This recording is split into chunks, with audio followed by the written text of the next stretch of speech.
Hello, everyone.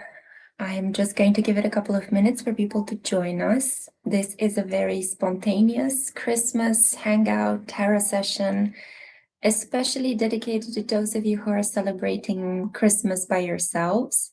I just thought I would create this space for us to hang out and talk a little bit about the year, the general atmosphere, astrology. We're going to pull some tarot cards. And I have over here, I have over here the Affirmators Tarot. This is a supremely hilarious animal-based tarot deck. It was given to me by the lovely Araceli. And hello, hi Illusion, hi guys. So just introductory bits. I'm happy to see you guys here. Yes, this is a new setting, so I am in my new place. It is huge and it is very quiet and very beautiful, and I'm very grateful to have it. Which kind of reminds me that, when challenges happen in life, it feels like the universe may just want to give you a kick in the butt to move you in a better place or in a better situation. Sometimes we don't even realize, but we're doing the work, we're in the midst of trying to figure things out, and then we kind of like sometimes get to the next level even without realizing it. And that's when circumstances change in our lives. So I definitely feel that what happened to me at the beginning of this month was an upgrade, but it was kind of like a forced upgrade. I didn't realize that I was doing such good work with the help of my therapist, with the help of you guys, through personal readings, by reading a lot, by writing, by thinking about a lot of the things that happened to me. So yeah, I was upgrading and I wasn't aware. And as you guys know, when you upgrade, when you heal certain things in your life, there's this wonderful kind of element where what changes inside of you is reflected outside of you. And yeah, your environment changes. You're like people change, the people you attract change, or even the relationships in which you already find yourself, they become different. Hey, Catherine, Merry Christmas. Oh, you're so generous and kind. Thank you so much for the donation. It is not at all required, but if you feel like sharing or giving something, then I would more than happily take it and put it back into the channel. As you guys know, whatever you send my way, I'm creating more things for you guys.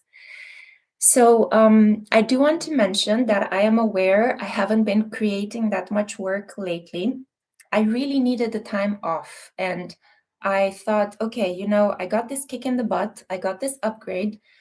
I need to organize everything. I need to organize my energy. And I was also waiting for a new moon phase to start uploading videos again, to start creating things. So now we are in the growing energy of the new moon in Capricorn. It is one of my favorite energies of the year because I have a Neptune in Capricorn. And every time when Capricorn season comes my way, it activates my Neptune. So I feel dreamy and I feel really like very good. There's this soft energy, Capricorns usually have a very rough or hard energy. They're very tough people. And they have to be like this because Saturn, is kind of like constantly like pushing them to exceed themselves. It's pushing them to discipline. It's making them feel very ambitious, very restless. But to me, because I have Neptune energy there, Capricorns are very soft. They're very healing. I have the spiritual bond with them, I just feel very close to them, and it's because of Neptune. It's because of this tendency to idealize them a little bit and not see them clearly. Yeah, so there's also this other side to Neptune. It can be easily disappointed. Yes, okay, Illusion is writing, by taking some time away, you did good. You very much needed that. Thank you. Yes, it's so important to learn in life where your limit is, to learn to say no and to say, I just can't do it. Right now, I can't deal with this. Right now, all I need to do is sleep. I'm going to turn everything off and I'm just going to cuddle in my bed in my little nest and I'll just do that for a while.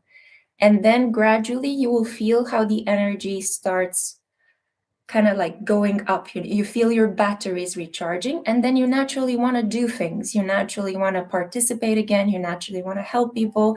You feel a bit better, I also am very lucky because as part of my training as a Jungian analyst, I have to do supervision with a therapist.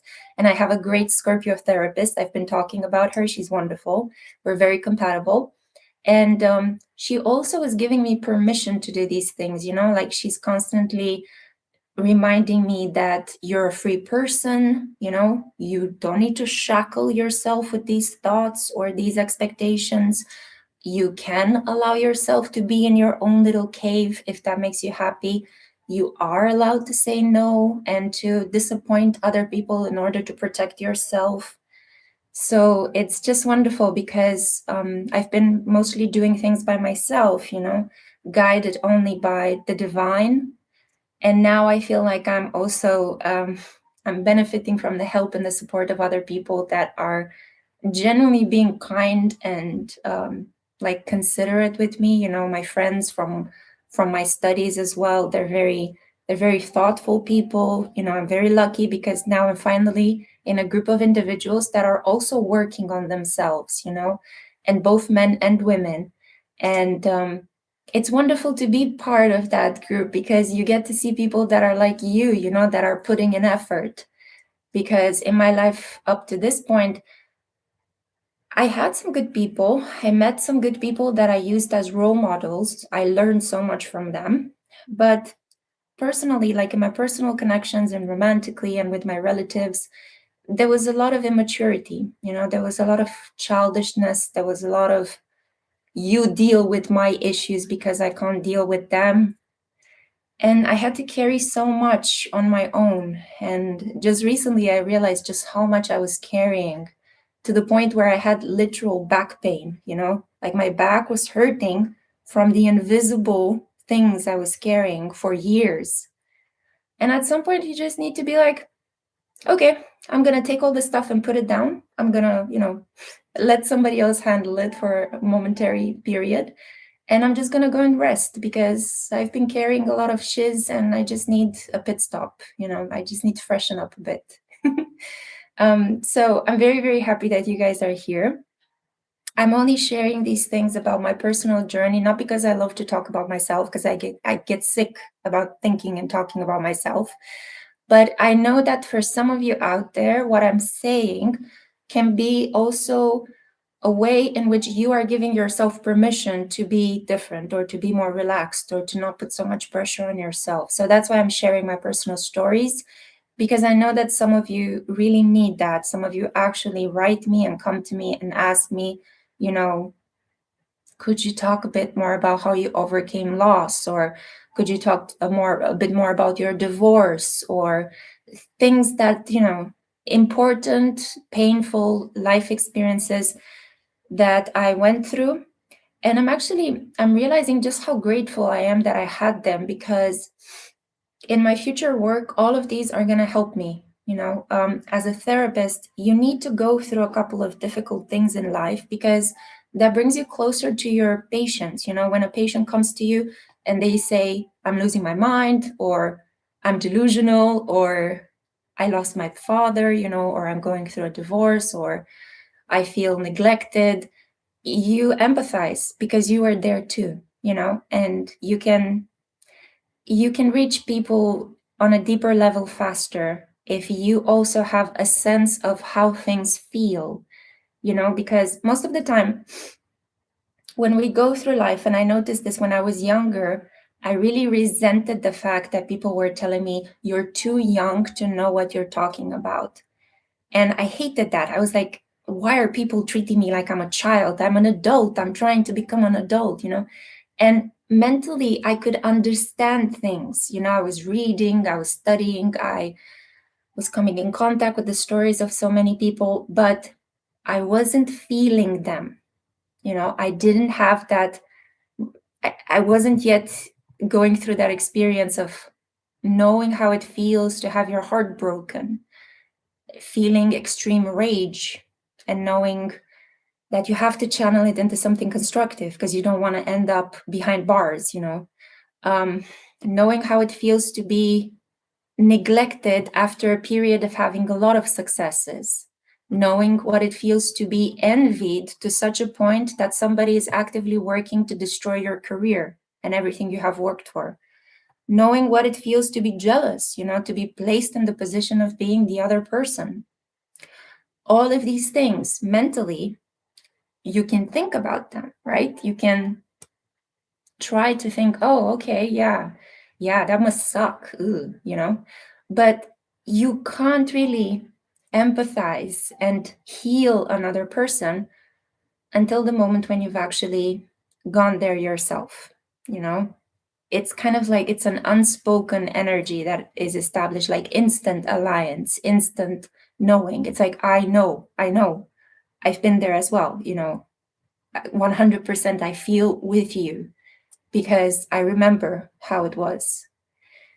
And to some extent, these things can only be applied not only to, can only is a bit of a weird way of putting it, but these things can also be applied to beautiful experiences. And Edwana saying, Happy Yule. Happy Yule, guys. Hey, Ashley. Ashley is pet sitting for the holiday. Happy to see everyone. Yes, therapists are wounded healers. Yes, the symbol of Chiron, the wounded healer, it's as popular in the world of psychotherapy as it is the symbol of Mercury with the caduceus in the world of pharmacy, the snake that is surrounding the goblet of Mercury. Merry Christmas, Cindy. Hello, Venus-centered Capricorn. Yes, a lot of planets are moving right now into Capricorn. We had a pretty tumultuous, I don't know how you guys feel about it, but I feel like the last week of November, as we were wrapping up the retrograde, the Mercury retrograde, and then we had a lot of planets in Sagittarius. We had Venus, Mars, Mercury, the Sun. It was crazy because Sagittarius season was very tense as it was squared by Uranus in Taurus, Saturn, the North Node, and Neptune in Pisces. So we were having so many planets, right? And on top of this, Jupiter in Cancer, although it was functioning at full speed and in beautiful energy, because Jupiter in Cancer is exalted. So the planet is working, over its expectations, but it was squaring this energy. So Sagittarius season was like a lot of arrows directed against its capacity to make us feel happy and expansive and like we're growing. It was forced growth, yeah. And it personally affected me a lot because I have a stellium of planets in Sagittarius. So that's why I got I got this life upgrade in a very shocking and painful way because of all those squares. Yeah. Illusion is saying, I had a lot of exploitative energies around me during that time, and unfortunately, I'm still having those energies around me. If it helps you, I'm here to let you know that it will, we are going right now through a couple of months in which things are very unstable because planets are again switching signs, switching gears, and this time they're going to do it for the long term, okay? 2025 was a year in which we had planets going forward into a new sign and then retrograding, going backwards. So it was like, like you're trying to push a carriage, but the carriage's wheels are constantly breaking down, or then the horse gets sick and you can't move your carriage. That's kind of the energy that we had. So it was a lot of people changing their minds. The economy, you see the shifts, you see the tariffs, you see the craziness because Uranus is still in Taurus, dysregulating our capacity to spend and sell and buy and purchase and create stability. But from next year, full speed ahead. Pluto is now in Aquarius. It will not go back to Capricorn, okay? And it's already reaching 3 degrees. So Pluto's kind of getting into the hang of things, It's kind of like, okay, now I know what I have to work with. So next year, we're going to see, again, these collective energies, people coming together, banding into groups, rebelling against the powers that be. There is so much power into the hands of individuals. Like we really can take people down in the coming years. By coming together, by protesting, by voting, by talking about injustices, we can take down powerful individuals. And more things are going to come up to the light. You guys saw how the Epstein files were released in the last week, right? Even though they are redacted, lots of interesting things are still coming out of that horrifying story. And it's interesting because Epstein was an Aquarius sun. So even though he's dead, Pluto is still mining for gold in that awful man's universe. And I believe that because of what happened there and because of the things we're going to find out, there will be some legislative changes coming up, especially in terms of sex trafficking and anything that has to do with vulnerable groups. And then we're going to have next year in April, Uranus is entering Gemini for the next 8 years. So if you have Gemini friends, if you have planets in Gemini, expect a lot of volatility. I mean, Geminis are usually quite volatile, and now they're going to be as fast as the wind. Now you see them, now you don't, you know. What was that hero in the, was it DC or Marvel? I never know the difference between the two. I'm sorry, I'm not such a big superhero geek, but I think it was Flash. Flash was the hero that I usually associate with Gemini energy. And before Uranus moves completely into Gemini, we will be having in January, we'll be having Neptune in Aries. And then in February, Saturn enters Aries to stay. It will no longer go back into Pisces. So Aries, get ready. People who have Aries suns, moons, ascendants, get ready. 2.5 years of having Grandpa Saturn sitting on your shoulder telling you you're not good enough, do it again, this is not okay, you know, you need to follow tradition. It's going to be interesting because if there's anything that Aries hate in this world is being told what to do, right? So get ready, it's going to be exciting. And then we are also going to be having the North Node and the South Node switching signs, but that's going to happen in August. They're going to switch from Pisces and Virgo. They're going to switch into Aquarius and Leo. That's going to be really awesome. I'm so looking forward to it because it's definitely going to be an obsessive desire to form groups, to form alliances, to create our own social families, you know, especially those of us that have been alone and on the margins of society and disempowered and vulnerable. We're going to come together and figure things out and maybe create new rules and regulations and try to potentially put into place a new system of welfare. That's what happened usually when we have these transits with the South Node in Leo and the North Node in Aries. It's about progress, avant-garde, being uniquely yourself, but also surrounded by a group of weirdos that you call your family, and creating new rules and regulations, establishing new deals and trades and all sorts of interesting aspects.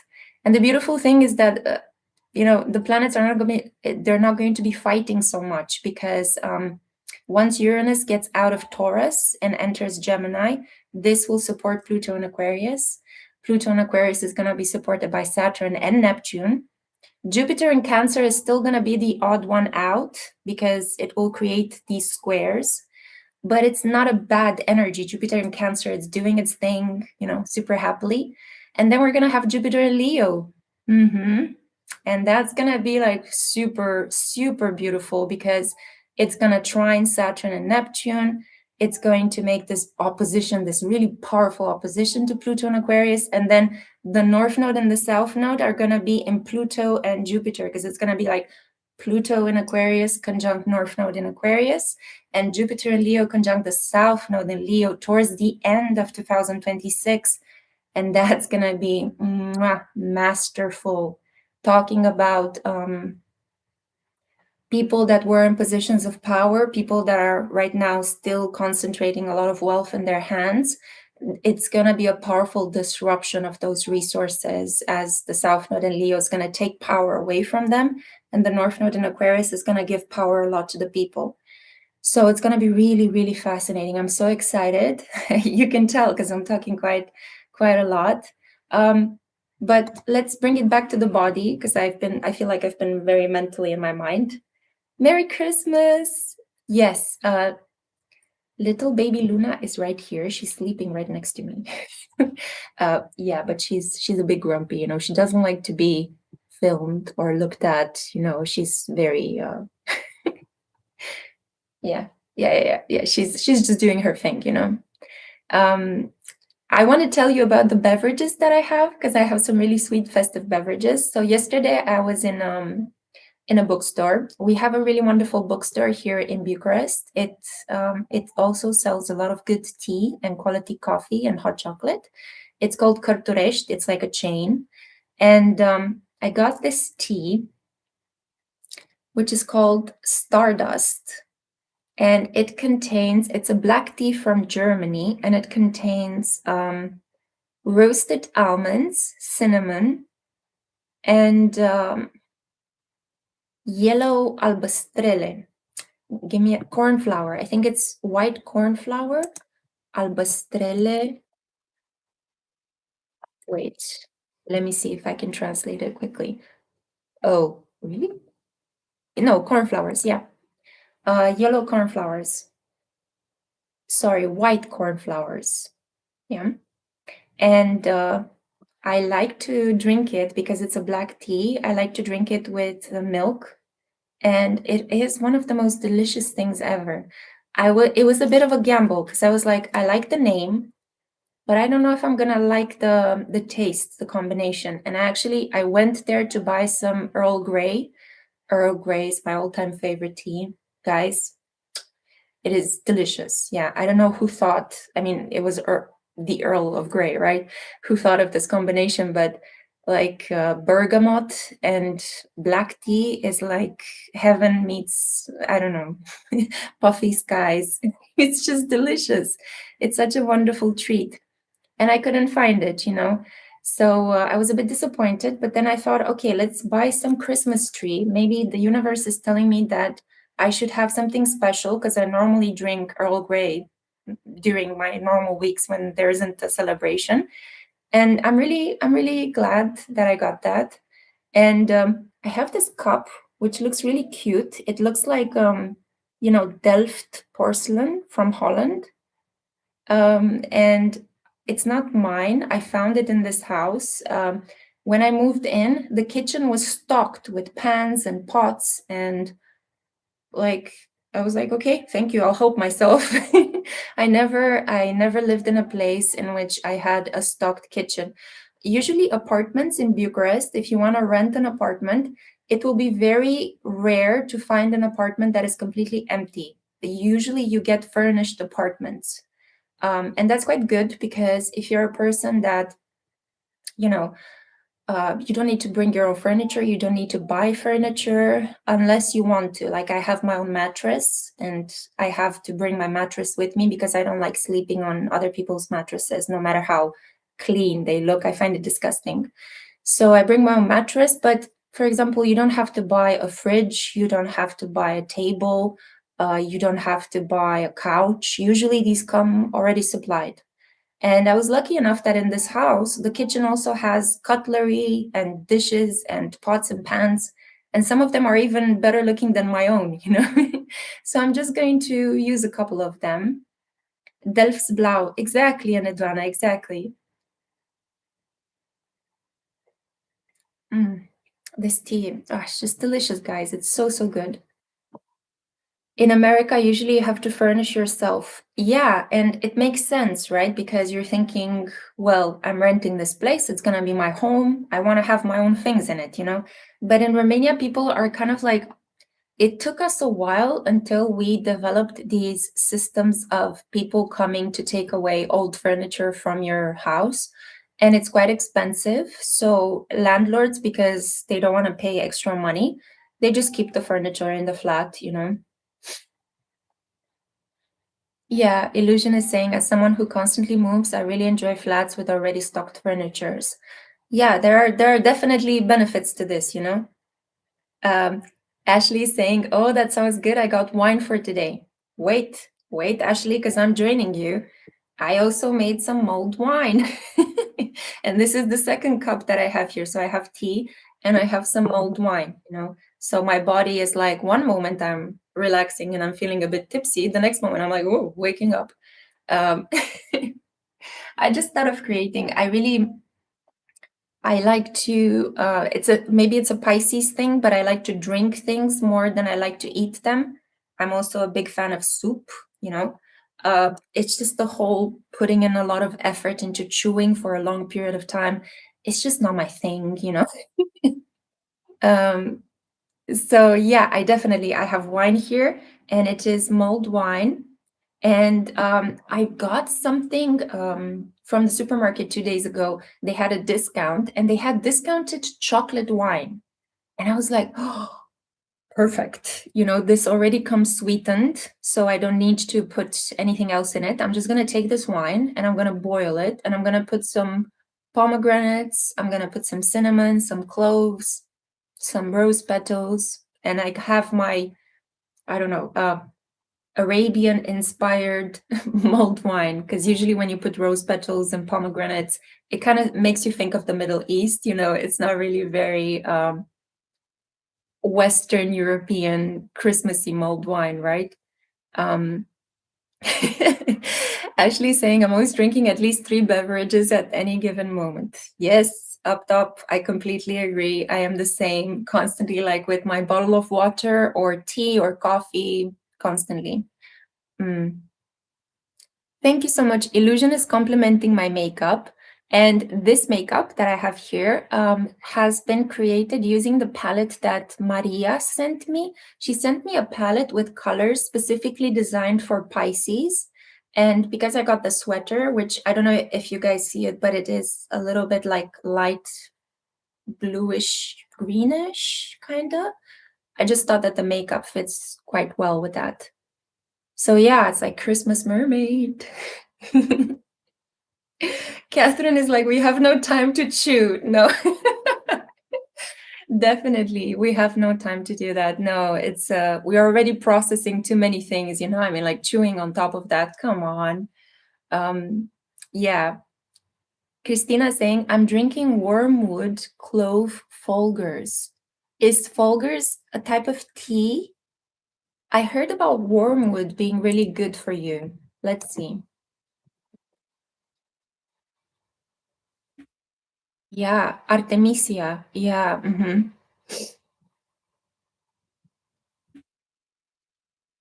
So it says here that it excites the central nervous system, and you have to be careful with it, not to drink too much of it. It's a coffee. Oh yes, that's where I heard from it. Okay, thanks for reminding me. I think I saw it when I was in the US. Yes, yes, yes, yes, yes. I think every household in the US when I went to Nashville had Folgers coffee. Yeah, thank you guys. Thank you for educating me. Ashley McCork is saying, I'm currently drinking coffee and water with liquid. Guys, keep hydrated. It's super important, okay? It may be the holidays, but yeah, it's important to keep hydrated. So in your honor, we made it through another year, guys. I'm really happy that I'm hanging out with you, that I hope you're doing well. I hope that you are in environments in which you feel safe and warm. That is the most important thing, you know? And even if you feel like you haven't done a lot of important things this year, don't be too harsh on yourself. You survived. That is already an achievement. You made it through another year. You paid rent. You took care of yourself. You are here. You can move. You can think. You can speak. You know, you're surrounded by people that care for you, even though we're not physically close to each other. But, you know, imagine like we're all sitting in front of one another on the ground talking. Yeah, it's been rough. It's been rough. Feel free to share. Feel free to share. If you want to take something off your chest, put it in the comment section over here. Yeah. This is a safe space. Nobody's going to judge you. And if anything happens, I'm going to moderate the chat. So don't worry. But I have created this chat only for our subscribers. So people will not just kind of like kamikaze into our life. Because this happened in the past and I had to learn. So cheers, everyone. Yeah, we made it through.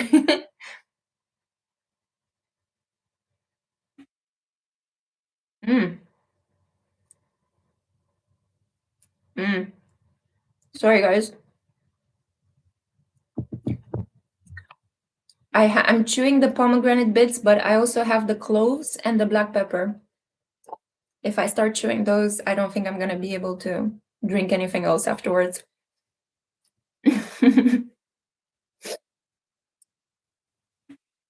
Yeah. Ashley, my heart goes out to you.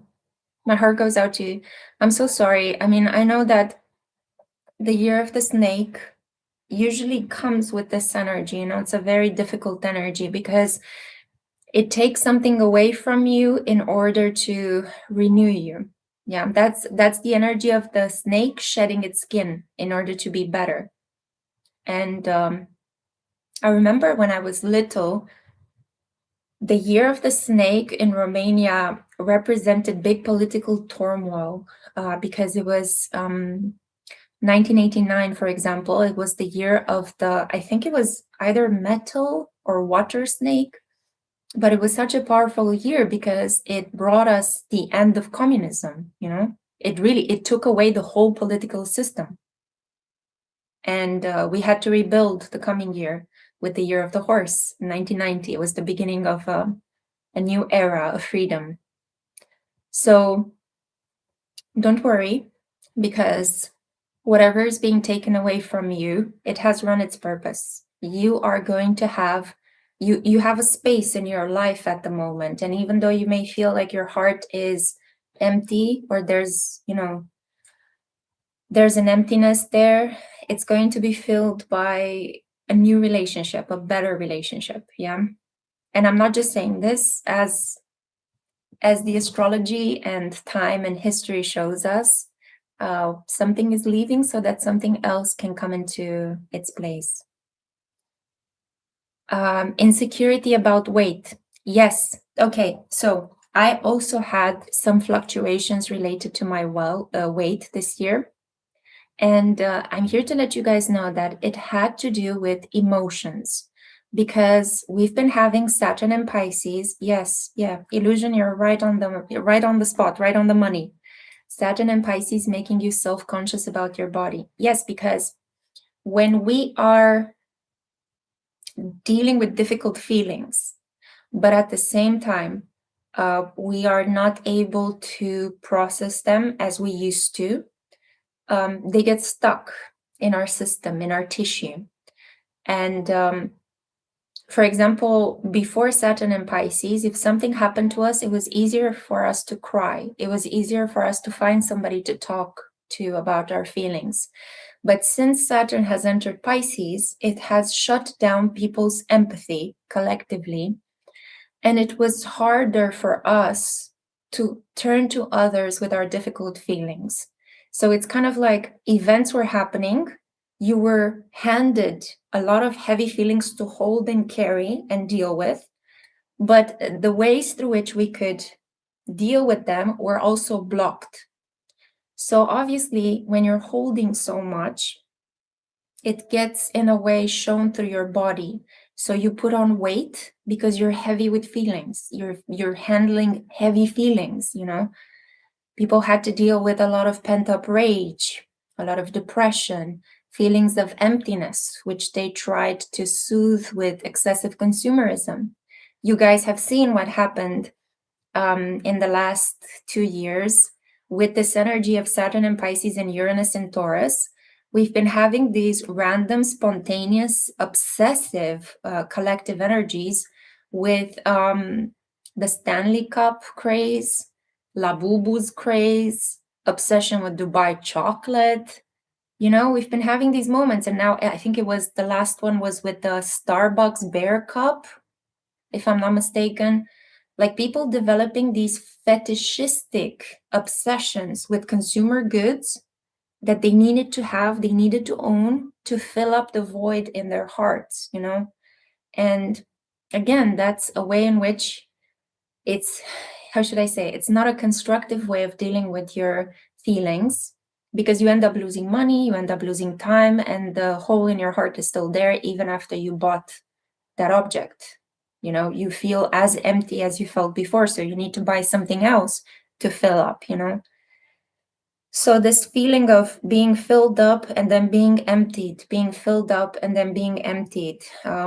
You're feeling okay, and then all of a sudden a wave of emotion splashes over you and you're feeling down in the dumps again, you know?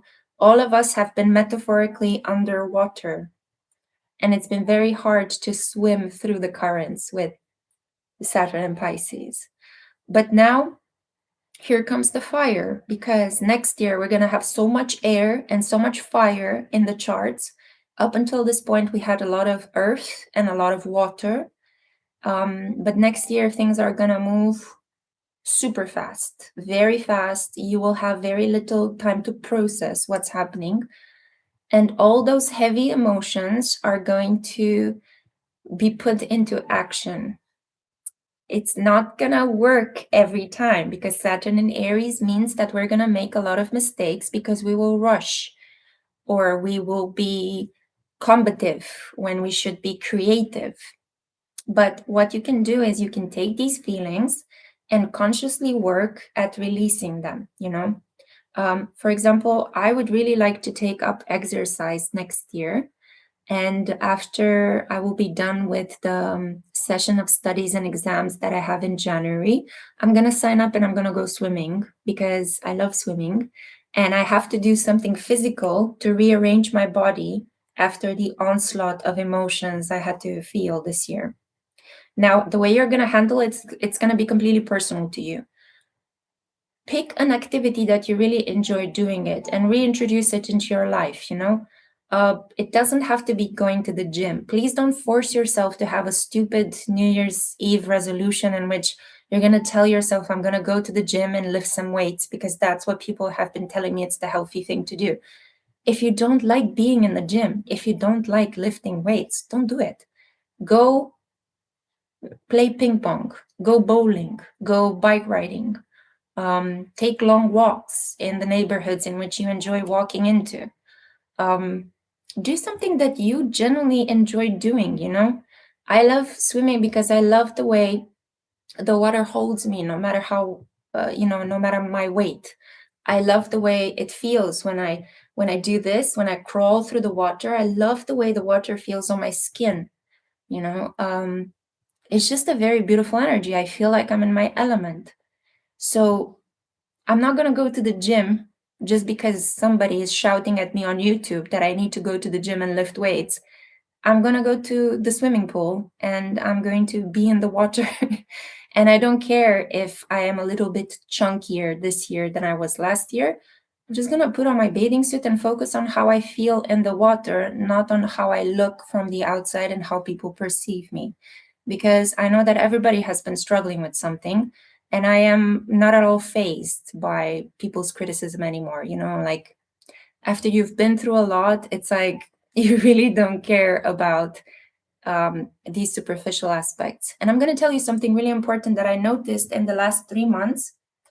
I kind of, I was always this person, because I have a Libra ascendant and because I had a very tough mom growing up. I was always this person who thought that she needed to look perfect. I always thought that there's something wrong with me, that I always had to be super clean, that I always had to look very proper and perfect and well put together. I was always wearing makeup, and I would be very ashamed if I walked out of the house without concealer or without something on my lips, because I felt like I looked very deathly pale and And I am here to tell you that I put a lot of effort into looking perfect. I put a lot of effort into my mask, my social mask. I was really curating my ascendant, because I believed that this is how I attracted people. I had to look pretty, because then people would be nice to me and men would smile at me and I would get favors and doors will open and people will be kind and nice to me. I can tell you that didn't work out in that way. Sure, there were some days when people were nice to me. Sure, sometimes when I walk into a room wearing a really elegant dress, people turn their heads. But I also suffered a lot of envy. I would attract a partner, but that didn't mean that I would keep their interest. There had to be other things in play it's not enough just to look pretty and sail through life, you know. You can attract negativity, you can attract bad attention, you know, like men fondling me in the subway, you know, things like that.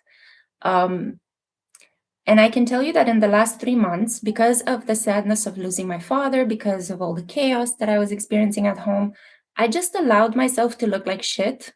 I just allowed myself to just be like, you know what? Saturn and Pisces and Neptune were already squaring my Libra ascendant. So I was trying to put on makeup and it looked bad. Like, I don't know why. Normally, I'm very good with doing my eyeliner and everything, but it just didn't work. I was making mistake after mistake. And then I was spending so much time trying to put on makeup that I just decided one morning, you know what? I'd rather spend more time resting in bed than doing my makeup, or reading a book or doing something else. So I decided not to put on makeup. I decided to just take a shower, put on some clothes, whatever clothes I felt comfier into, and that's it. Get out the door, you know? Uh, and I just allowed myself to be. And sure, I noticed that people were not as like strangers on the street. They sometimes were looking at me like, ooh, ooh, you know. But at the same time, when I was relating to people, I wasn't relating from a position of a mask anymore, you know, because I didn't have that consciousness. I was like, I know I look like shit. I don't care. I'm just going to feel and I'm just going to be in the present. And if I feel sad, I'm going to look sad. If I feel like shit, I'm going to look like shit. I'm just going to be honest. And I have to tell you that in these last 3 months, I had more men coming at me, complimenting me, and treating me kindly than I think I had in the last 5 years of my life. And I talked to my therapist about this, and she noticed something very beautiful. And she said, like, yeah, you took the focus from putting a lot of effort into your mask into just being yourself, into being that nurturing feminine that you naturally are, you know. And men see that in you. They see the anima in you, you know. And I just was like, uh-huh. Ah, makes sense, you know? I remember my mom was making these weird comments. She loves to make these weird comments about people. She kept saying that at work, she sees all these beautiful men that are in relations with women who look like they don't care about how they look.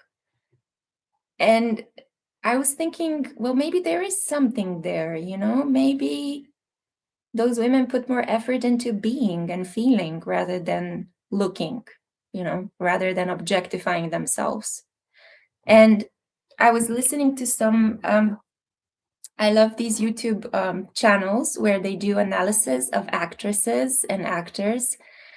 And there was somebody whose channel, I think I forgot the name, but he created a couple of really interesting clips in which he describes actresses that have no range and actresses that have too much range. And he did a comparison between Tilda Swinton, an actress that has too much range, and Sydney Sweeney, an actress that has no range. And I was thinking about the same aspect, you know, because Tilda Swinton is not like traditionally beautiful, luscious, sensual woman, right? But she's so powerful and magnetic. And, you know, like you can't stop staring at her when she appears on the camera. She has that commanding voice and that, I don't know, it's like her spirit, it like radiates through no matter what she's wearing and no matter what hair color she has and how beaten up she looks or how beautiful, you know? And Sydney Sweeney, on the other hand, she looks picture perfect, like ideal, babelicious. Every man in America wants her, you know, kind of fantasy dream girl, you know, with the big breasts and the blonde hair and like the big eyes and everything. But the interesting thing that he was saying in this comparison is that you can see how Tilda works from the inside out, how she embodies that character. And you can see how Sydney is so conscious of how people perceive her that she works from the outside in. She's constantly aware of how she looks, to the point where when she cries, you don't believe her because she tries to cry in a pretty way because she is so aware that she needs to look like the ideal. And that's why people don't like her. That's why her movies are a flop. She is trying to play a variety of different roles, but as long as she doesn't work from the inside out, as long as she keeps working from the outside in, it's not going to work. It's never going to work. She's always going to be a package rather than a full human being that can get lost in her characters. And I thought, wow, that's so cool. That is so cool, because it's exactly what in psychology we call the persona, the mask, the ascendant, and who you are as a human being, right? The sun and the moon. Your masculine energy, the sun, the fire, your ambition, your goals, and the moon, how you feel, how you how you perceive the environment in which you are, how you are when you are vulnerable, right? So these aspects that contain who you really are. And if you think about it, it's the sun that attracts. It's not the ascendant. The ascendant is just the coating, the way your body looks like. And the sun is right behind it, how you attract, how you pull people in. And the more you work on your ascendant and the more you work on your sun and in your moon, the more attractive you become, even if you look like shit. Yeah, so I think this is interesting because, Gen Zers are struggling so much with image, and they're struggling so much with aging. And it's fascinating because it's such a contradiction there, because Gen Zers, I hate the name, by the way, Pluto and Sagittarius, that's the generation. They are actually only gonna benefit from becoming older. Because as you guys know, Sagittarians, when they first come into the world, they are these rambunctious bundles of wild energy, right? They need to have experiences. They need to go out into the world and explore and conquer and do a lot of things and compete before they calm down and they are able to extract wisdom from all of their experiences. And that's when you meet a Sagittarius that is like a fine wine, a Sagittarian that is older, that has been through a couple of things, most of which were self-inflicted, and is able to impart wisdom, is able to teach, is able to share. This is what the books are saying. This is what I went out into the world and did. And this is my story. And this is how we can combine what we know from experience with what we know from books, knowledge, literature. Yeah.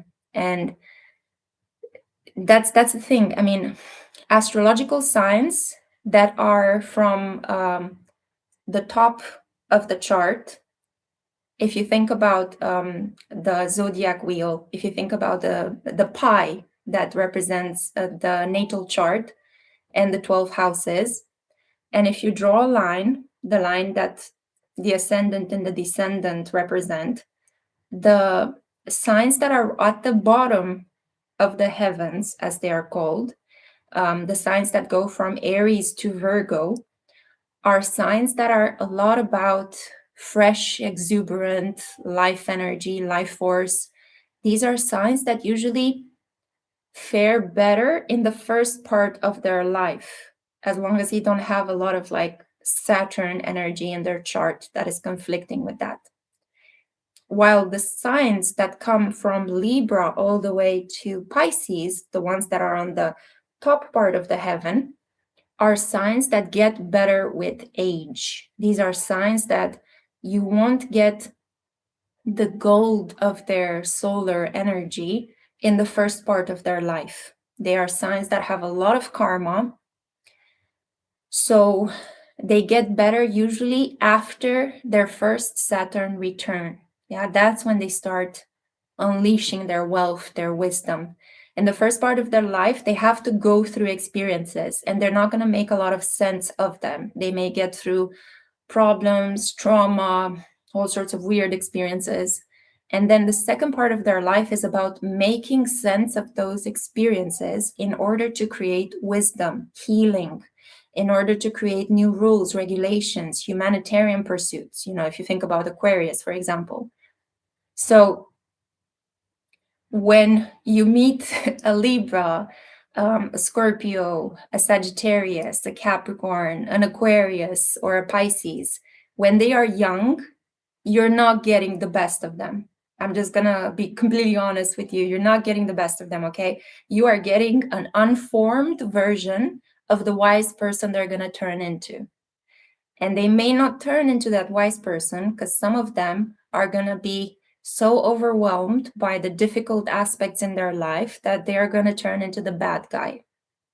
While others are gonna make the decision to transform the pain that they suffered in the first part of their life, transform it into wisdom, to transcend it somehow.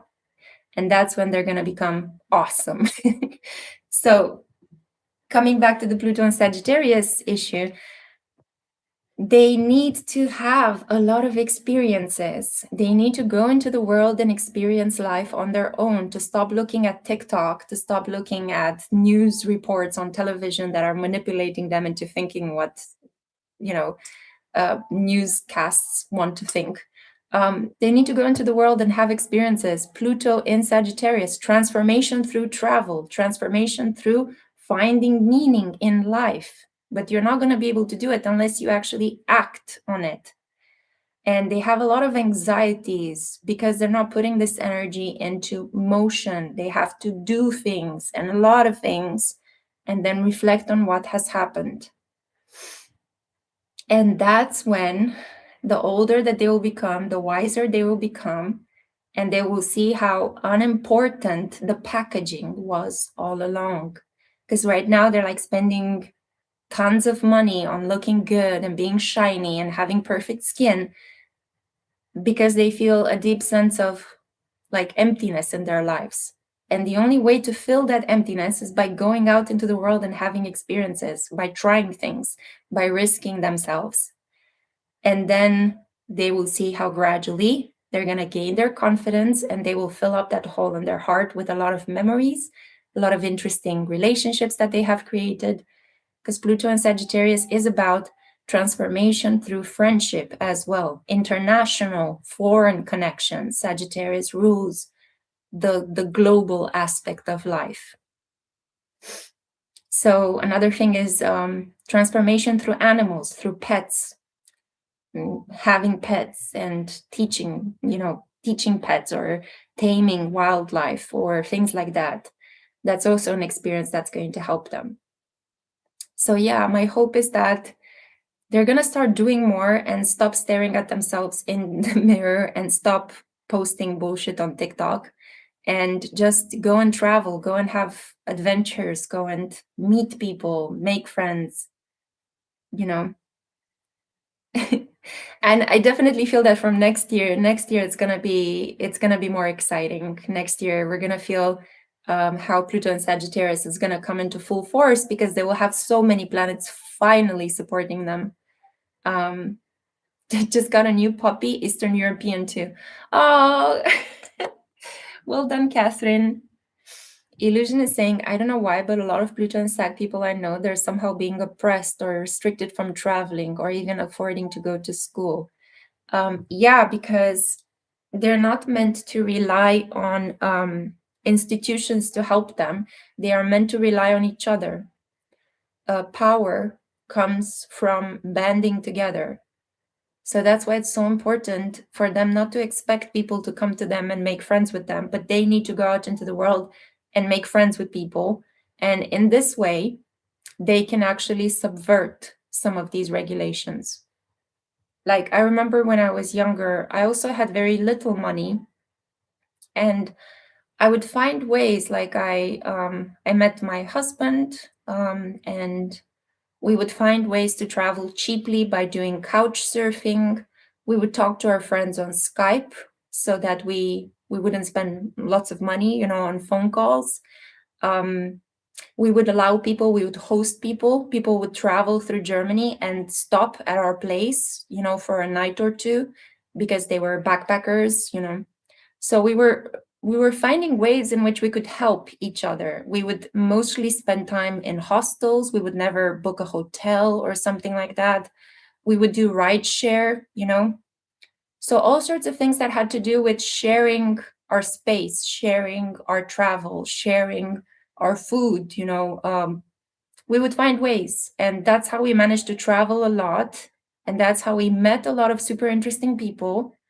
And even though we were poor, because we were both students and opportunities to work and earn money were very little at the time. So yeah, people need to go back to those things, because right now everything is so expensive, it's ridiculous. But don't worry, financial issues will be regulated starting from next year in May, okay? Yeah, giving is key, definitely. I'm looking forward to people being a bit more kinder to each other again as soon as Saturn leaves Pisces, because it's been so difficult.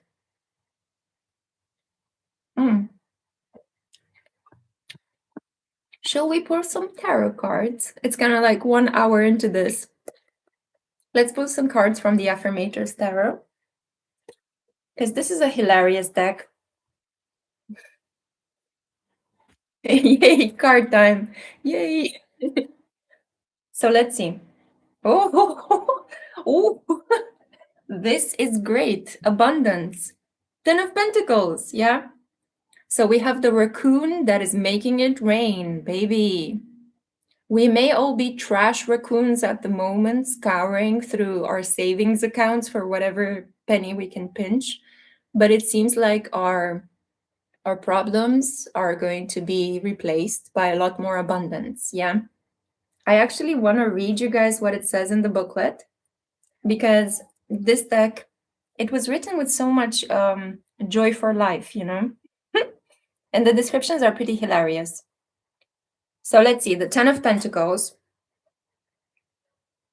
This giant, gently spinning disco ball of material wealth is all about enjoying the moving and shaking that you've done and sharing the sparkle with family and friends. The 10 of Pentacles carries the emotional quality of everyone's dream retirement. You're comfortable with what you have. You're satisfied with what you did to get there. And now a bunch of cool aliens are promising you eternal life. Wait a minute. Subtract the plot of Cocoon and you still have a pretty great vibe. The 10 of Pentacles is a beacon of light that casts a bright future for you and the generations doing the electric slide behind you. And for your information, it doesn't preclude the alien thing. It could happen. So the affirmation is the following, and it's really interesting because this is written on page number 44. Yeah. So again, master number. The affirmation is, I count my blessings and gladly share them with my loved ones. But remember, I have counted them, so I'll be able to tell you how many you take. Yeah, so blessings, okay? I think the important thing is that we need to understand that even though we may be going through difficult times, you still need to continue giving. Even if you have very little, give a little bit of that little, you know? Maybe at the moment it would be great that even though you are worried about paying rent and something, you can still put maybe $10 or $20 towards a shelter, you know, or towards an orphanage. I myself have been supporting some dog shelters here in Bucharest, homeless animals hospitals, and donating to an orphanage. You know, even if you think you have very little, you actually have more than what other people have, you know? And it's so important to give a little bit, you know? And if you don't have money, if you really are struggling, and you have just like $50 in your bank account, you can maybe give your time, you know, maybe you can give a kind compliment to somebody. You have no idea, but it could really make somebody's day, you know, especially during these times when there is so much cruelty. Being kind and being like giving a compliment or telling people that they're doing great, you know, it can mean so much. Yeah, it can mean so much. Yeah, exactly. But like not even joy. Like if you feel tired and depressed, you don't even have to put on a fake smile and try to be like, hey, everybody's happy and I'm crumbling inside, you know? Just create a space. Just create a space, you know? Bring a cup of coffee or something and sit down with somebody and talk to them, you know? And you don't have to talk only about happy things. You can talk about sad things as well. We need to normalize negative feelings. because negative feelings are good for us. We have to feel them in order to be able to feel the more positive ones. Yeah. Text a friend. Yeah, exactly. And it's the same, like if you're struggling at the moment, if you're not surrounded by family members, if you're having problems with family members, don't force yourself to be kind to people who hurt you. You can take your kindness and give it to somebody else, you know? You can pay it forward in another way. You don't have to be kind to people who are treating you like shit. And you don't have to expose yourself to hurt. You can forgive people from a distance, you know? Forgiveness is good for you, it's good for your heart. You're not doing people a favor if you forgive them. You're actually helping yourself. Let's see. We have here the Page of Wands. And it is this jazz playing or like foxtrot dancing caterpillar. Oh, it's so cute. I mean, look at this. Actually, the way that he looks, his position looks like he's doing staying alive, ah, ah, ah, ah, staying alive. It looks like he's throwing money in the club. And we have here, is it a caterpillar or grasshopper? I think it may be a grasshopper. And the grasshopper is also dancing, you know. We're gonna have like a band of dancing insects / animals here. Let's see the description of the Page of Wands. So, this innocent youth might be just the Jiminy Cricket you need to ignite your genius and believe in your own potential. Follow the lead of the freest free spirit in the spirit world and start putting your creativity in the spotlight with a triple shot of verve. Hold the hang-ups.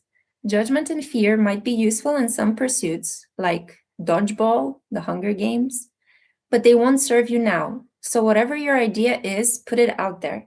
The planet needs your voice, no matter how silly you once thought it was.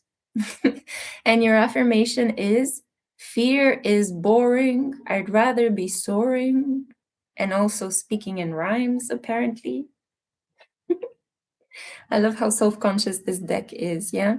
So, yeah, just speak whatever crosses through your mind, you know? I feel like we've been so repressed in the last years. It's like everybody was, and it still is, living with this fear and like, you're not supposed to say this, and apology videos upon apology videos. Like, we forgot what it means to just be human and talk. And we're like censoring talk like it's the Middle Ages, to be honest, you know?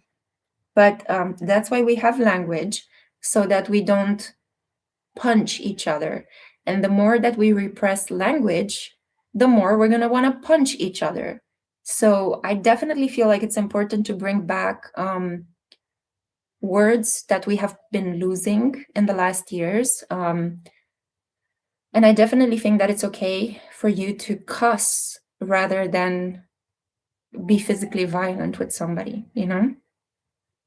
I definitely am looking forward to a period of time, and it will come, don't worry, when people are going to stop censoring things on YouTube and TikTok and other places, because how should I say, it's out of hand. It's already out of hand how these fake sensibilities that people have. Like, we really need to find a way to get back into the process of having conversations, like tough conversations, like being able to withstand a tough conversations, being able to debate, because all this repression is only going to manifest into physical violence. You know, Freud was the first one who said it, you know, the beginning of civilization was the fact that we were able to put our feelings into words rather than put them into action and just like hurt each other. Because instead of actually picking up an axe and going and attacking somebody who has slept with your wife, you can actually just shout and scream and say, you know, I'm jealous. Why did you do this to me? You see the difference, right? And the fact that we cannot have conversations, and the fact that we're being told to repress and not to talk about these things, it's only going to erupt into acts of violence in a much more visible way, you know. So yeah, anyway, sorry, I don't mean to bring the mood of this of this live down. Ashley is saying, my dad came to Nashville last weekend and we have very different political views, but we have several political conversations that were very mild. It's important to know that, you know, you don't have to agree with somebody you love. You don't have to. And you can love people that have very different opinions than you. That's the point, you know. Sometimes it's exciting to have somebody living with you or somebody close to you that just thinks different than you, you know. I know it's more comforting, it's more familiar, you feel more in tune with somebody that has a lot of things in common with you. But I think that we forgot the pleasure of difference, you know, like it's okay to be with somebody that is different than you. It's okay to not agree. It's okay to tell somebody, I like you, but I disagree with your religious belief, or I don't really think that your political views are the ones I support. That doesn't mean that my belief is bad or your belief is bad. They're just different. You believe in a different system. I believe in something else. That's not going to affect my behavior. You know, it's like political views, religious beliefs are very different than the feelings that we have towards people. You know, like we tend to blend everything together nowadays, but they're not that blended, you know. You can feel a very strong physical attraction for a person that is a very different religion than you, for example, you know. And that person could have very similar political views like you, even though they are a different race or a different ethnicity or a different religion than you. You know, like things are very, these categories can be very complex, you know. That's what I'm trying to say. Merry Christmas, Gabriela. Welcome. Courteous conversations aren't always courteous. Yeah, and sometimes it's good to have a fight. Sometimes it's really awesome to have a fight. Sometimes it's good to just go at it, you know, and just shout and raise your voice and cuss. And then you calm down and you make a funny joke, or you uh, remove yourself from the conversation, you cool off, you have expressed your feelings were known, and then you come back to the situation, you know. Okay, so I'm still pulling some cards. I see that somebody whose name I cannot pronounce, but it ends with 999, is asking, is something going to happen in love soon? I still have two more cards to show you guys for the collective energies, and then we can get into something more personal if you want to, okay? I promised you guys that I'm gonna be here live for 2 hours today, okay? So don't worry, we have time. Narcissists and lawyers been doing that for thousands of years. Yeah, I don't know what to say, guys, because it's strange, because I remember a time when we were like, I was educated that it was okay to, how should I say? I don't even know how to put it into words, but it was okay to be surrounded by people that disagreed with you, or that, how should I say, they didn't conform necessarily, or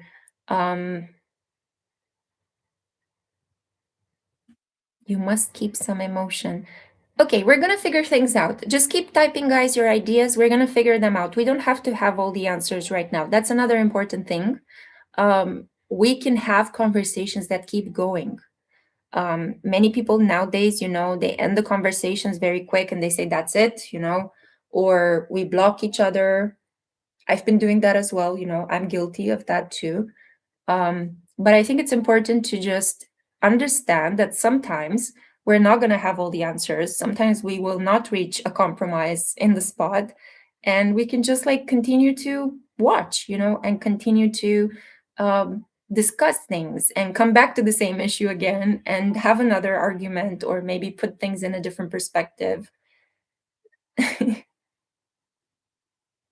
It's a shame because you can see crime rates rise with the censorship and lack of confrontation. Yeah, that's the big issue here. That's what I'm saying.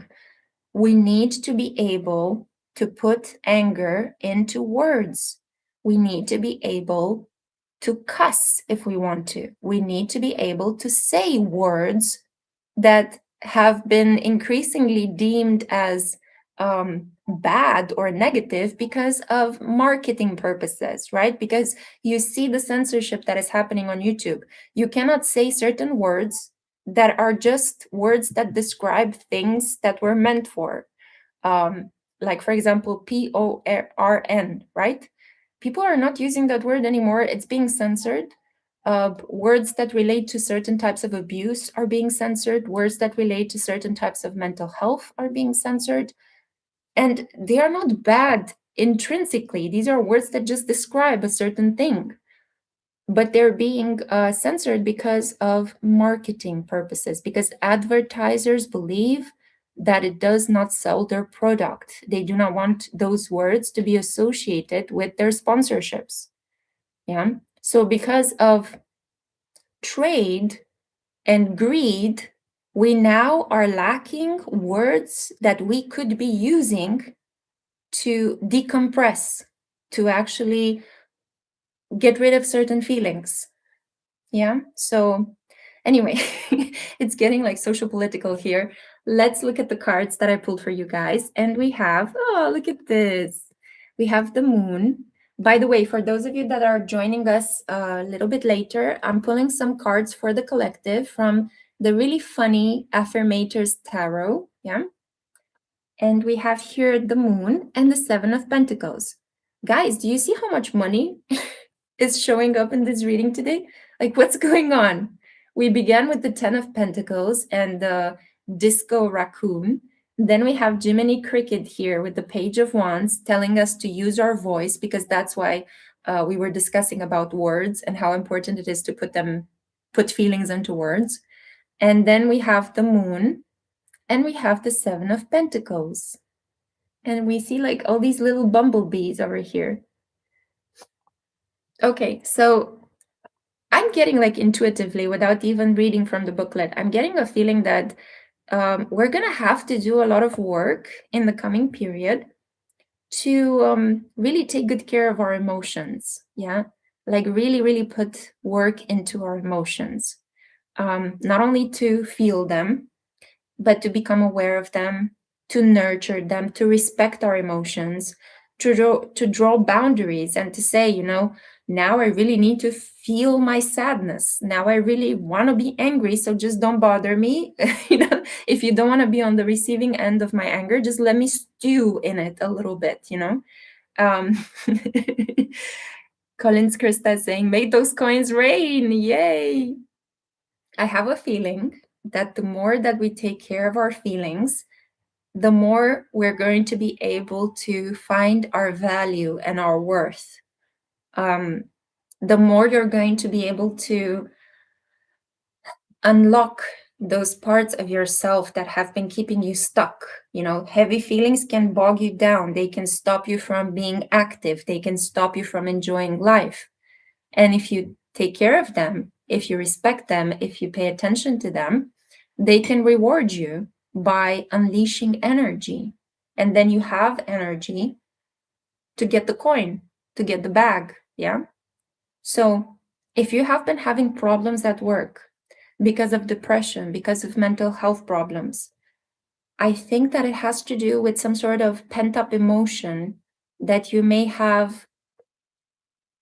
I don't think that it has something to do with you being at fault here, but maybe you didn't have time to deal with them. You didn't have time to process them. You don't know how to process them. So asking for help or getting a little bit educated on how you can deal with feelings can be what helps you make more money and attract abundance and find ideas as to how you can create more material wealth around you, you know? Coins are also miracles, magic to some. Yeah, one thing I noticed this year, and I recommend that you do it as well, I've been praying to my ancestors and my family in the world beyond the realm, beyond the veil, has been growing. You know, my father is now in spirit. He's no longer here incarnated. And I'm actually very happy because he's no longer addicted. He's no longer suffering. Now that he doesn't have a body, he's even stronger in the world beyond the veil. And when I pray to my ancestors, Catherine is saying that she prays every day. Good job. It's such a wonderful energy to get in touch with them.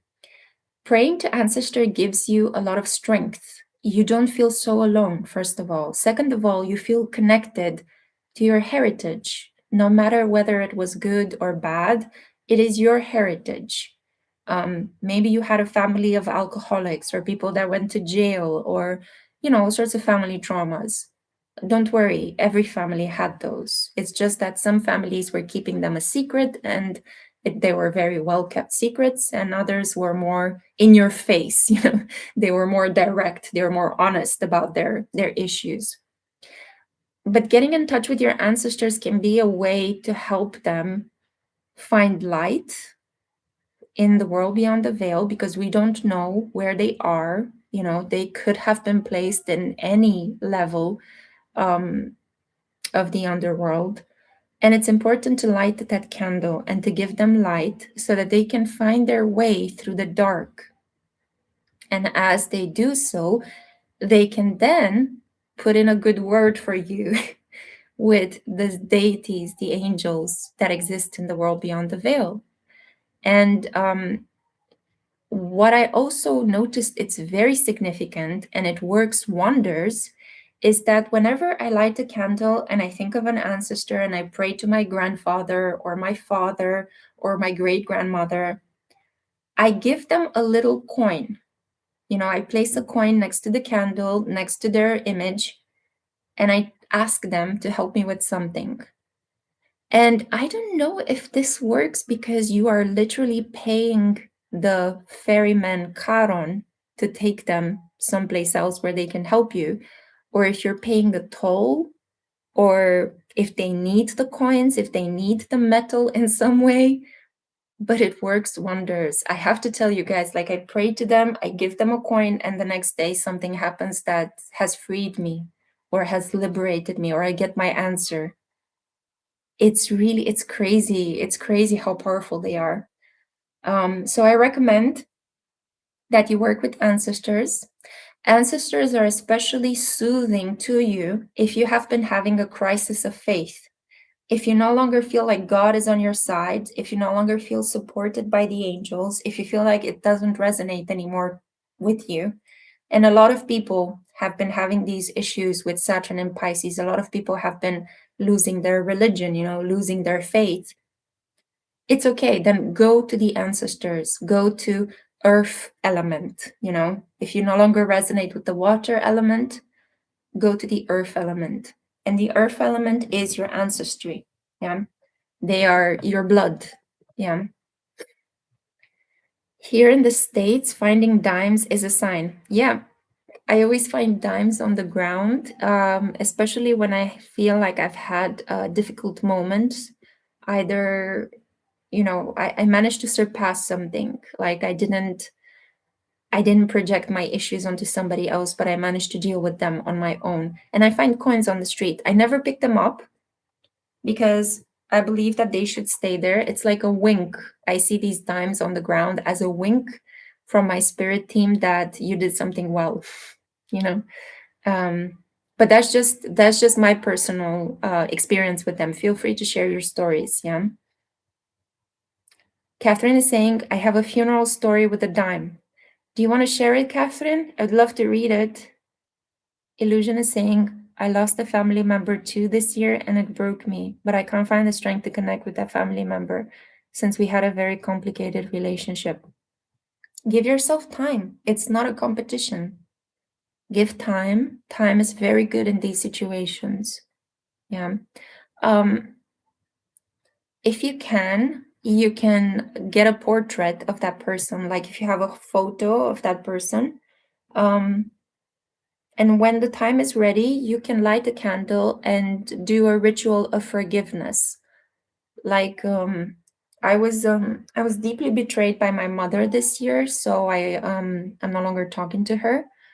But for Christmas right now, I felt really inspired, and I got a candle with Mother Mary, and I'm doing some rituals of forgiveness in terms of my mother. I'm not going to her and asking her for forgiveness because she may not be willing to give it to me, but I am making my own peace through the image of Mother Mary, the Divine Mother, to help me feel better about this situation, to help me release the anger, and to help me heal my own heart.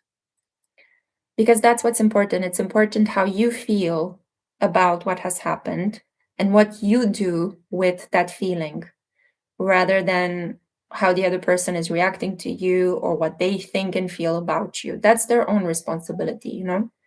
The responsibility to myself right now is to feel better, to feel good, to feel like myself, and to feel like I can relate to other people, you know, to feel like I can give, I can empathize with them. Katerina saying, I dreamt of my deceased grandpa recently. He said that he's poor and hungry and has nothing to eat. Make a meal for him. Get a photo of him, make a meal, light a candle, and leave it there overnight. You can take the meal and eat it then yourself if you feel like it, or either throw it away or give it to, I don't know, some pets, a poor person. But light the candle and give him something to eat. And say those things exactly. When you light a candle, you say, Grandpa, I dreamt of you being hungry. I created this meal for you. I'm just going to leave it here. Take food and take light and ascend. Okay? It's really, really important. I know it may seem weird or crazy, but go with the flow of what you are feeling and dreaming. If you feel that an ancestor wants water or flowers, give exactly that to them, you know? You can see behind me. You guys, wait, because it's a mirror. So you see behind me? Those are images of my ancestors, and I'm giving them light right now. Yeah, I burn the candles in the background. So give them things, you know? So wait, Catherine. During the service, the parents who lost their child were stirring. The brother got up and spoke for his brother who lost the child. The dime was the message they asked for. I never met the parents or the child. The dime I found was a message, and the other side included me, the stranger. I was jaw-dropping. Everyone was crying. Wow, what a powerful story, Catherine. So you found a dime on your way to a funeral, which you attended at a stranger, but you actually found out that the dime that you picked up randomly actually had a lot of meaning during the ceremony. Wow.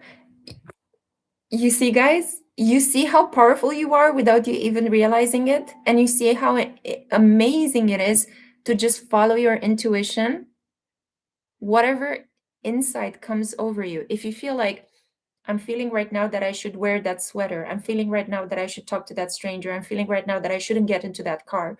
I'm feeling right now that I should phone my grandma. You know, do it, do it. These things are so important, you know, and they're only going to become important with Saturn in Aries, because Aries is the sign of instinct. It is the sign of intuition, of feeling excited about something and then just do it, you know, go for it. But there will be a lot of fears. We will have a lot of fears surrounding exactly those very things that we will feel tempted to act on the spot, on the spur of the moment, you know. Beautiful. Thank you so much, Catherine, for sharing this. Felicity is asking, can you save this live? Yes, all of my lives are saved. You can find them on my main channels page. I have a button called live, and if you click on it, you will see all of them. Yeah, they're always saved, always. Yeah, because I know that not everybody is able to tune in, so you can come back and hang out with me with a recording. CR60 is saying, I had a difficult time with my father and felt incredibly alone between countries. I had this moment on the plane when we were about to take off where I reached out to my ancestors and God and finally steadied.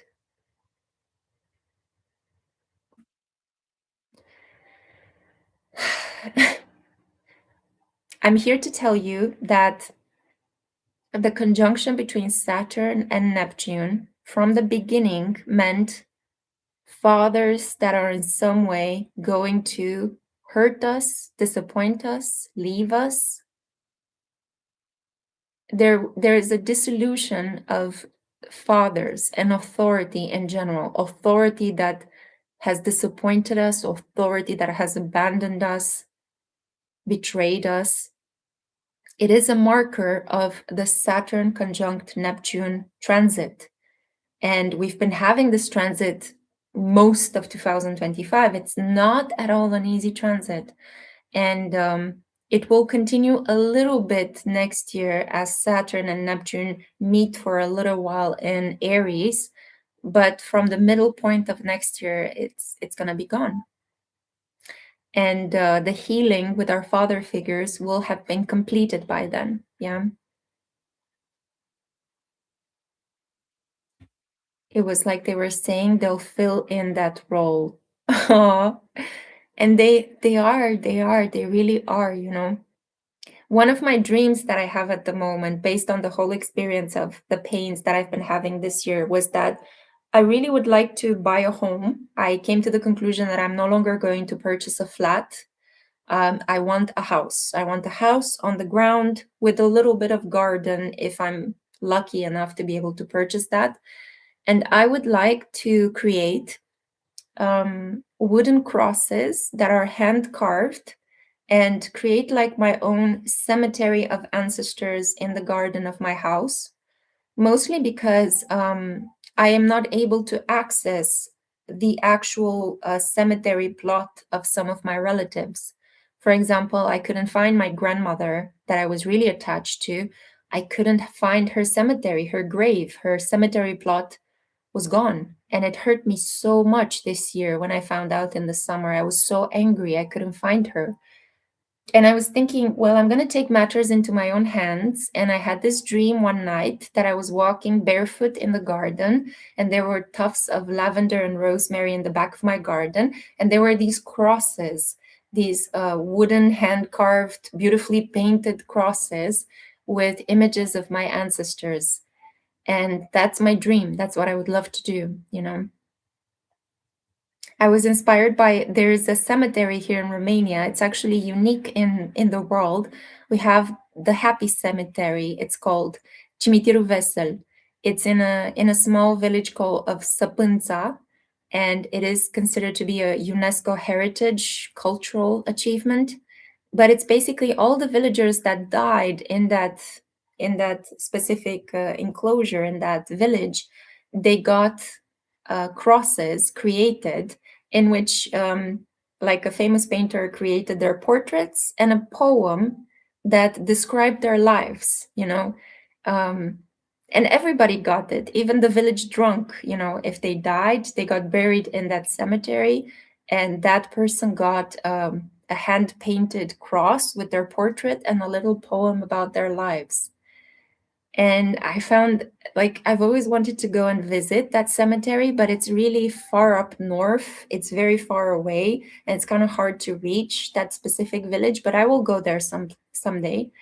And I was inspired by that story, and I believe that, well, if they could create it, I'm going to spend a good portion of, you know, maybe my retirement carving and hand painting crosses for my ancestors. And hopefully, if I'm lucky enough, somebody will help me be buried next to them when I die. Yeah.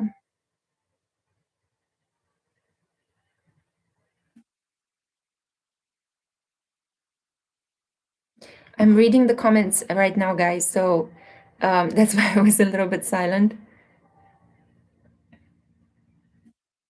I think my ancestors want me to write to them and give them water and light a candle. It does feel way easier to talk to them than to God. Do exactly that, Chris.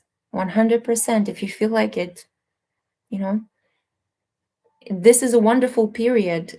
Christmas time, the holidays, the moon is growing in Capricorn. Capricorn is about ancient people. It's about our ancestors. It's the energy of the earth. It's about the grave. So it's a perfect period. In the next couple of days, try to see if you guys could create something like that. You don't need much. You just need some candles, as you can see behind me. Yeah, just need some candles, maybe a photo frame, but you don't even need that. You just need an image of an ancestor. You can even draw them if you're good with that.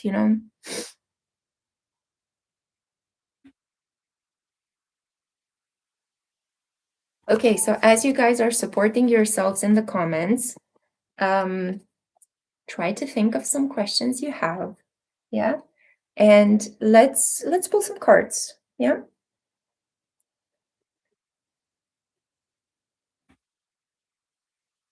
It's like you guys are not wasting any time. I'm seeing already questions popping up. I'm going to choose a different tarot deck.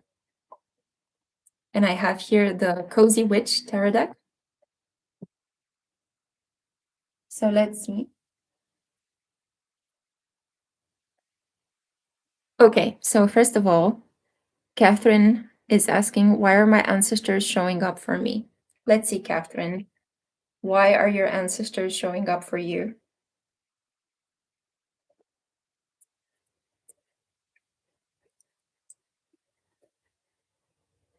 Oh, because they want to teach you something. So you got the King of Swords, and it's written over here, we can all learn important things from one another. They want to help you, and they want to help you write something. They may want to give you some advice related to documents.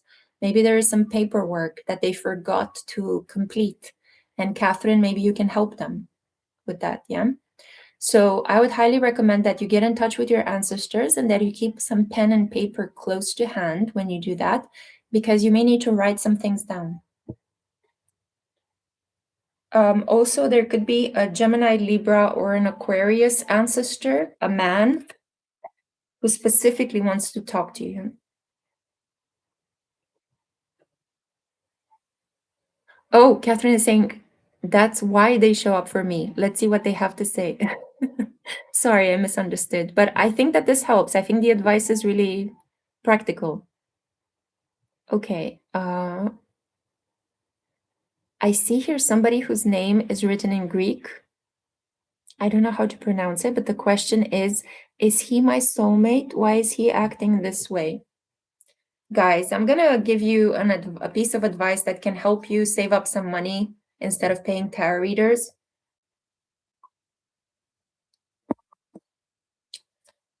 Wow. Wow, it's so good and so sweet. I'm drinking some mulled wine. If you have to wonder about why a man you're into is acting this way, he's not your soulmate. You're wasting your time. But let's see what the tarot cards have to say, because maybe I'm wrong. But from my experience, from doing readings, from having been in romantic connections, I can tell you that the moment that you are questioning why is he acting this way, run, get away. 5 of Pentacles. There we go. That was correct. So nothing is ever as hopeless as it seems. Low self-esteem, feeling intimidated by you. That's why he's acting this way. It's quite problematic because we've been having Chiron in Aries since 2018, and this is a lot of issues, a lot of problems that we've been having collectively with wounded masculinity. Yeah. Rabsar 76 is saying, could I get a message that I just need to hear right now? Sure. Thank you so much. So a message.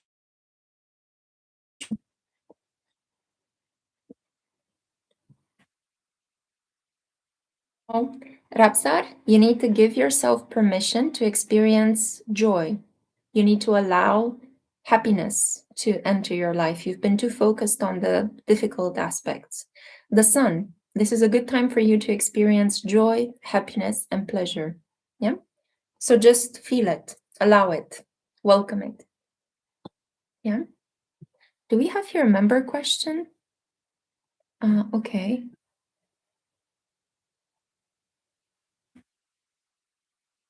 Let's see.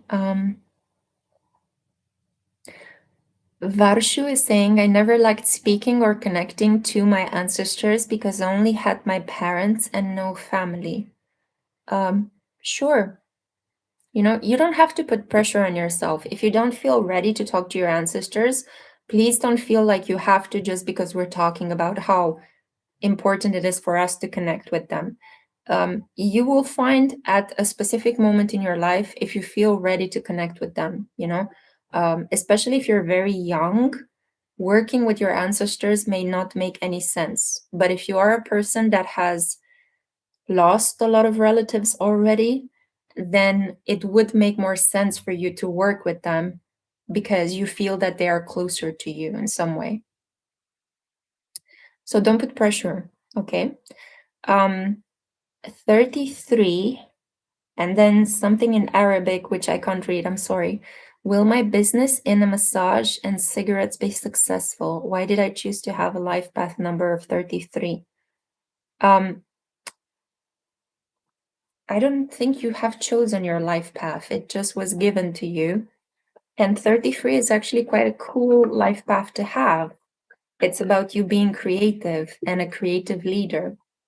In terms of your business, you are being encouraged to stop overthinking and just do it.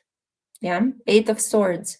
You're too focused on what could go wrong. Just go ahead and do it, and you're gonna solve problems as you go along. Yeah. Okay, so oh, thank you, Catherine. You're so kind. Thank you for the memberships. Let's see. User IK1FI. You guys have impossible avatar names. Okay, so hi, Lexi. When will I get married? Nothing seems to work out. Feeling very disappointed.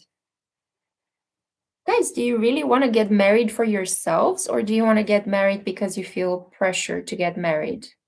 Because sometimes, you know, our goals are not happening because deep down inside of us, we don't really want that, you know, but you believe that you want that because society keeps telling you you should get married. So if it doesn't make sense to you, it may not happen, you know. So let's see. User IK1F. King of Cups. Always compose yourself before giving a response. Okay. I feel that you are about to meet a water sign, somebody who is very mature. This could be a Cancer, Pisces, or Scorpio. I feel like this person could already be looking at you, but you may not be looking at them. You see how this bird is staring at this woman, gently making herself a cup of coffee? You need to pay attention to the older men in your environment because one of them would be an excellent partner for you. Okay. Ariana, what will my new crush teach me? The moon. So for you, Ariana, maybe your crush is a Pisces or a Cancer, but I see here that this person is very good for you in terms of emotional growth and development. And it says here, take time for deep self-reflection.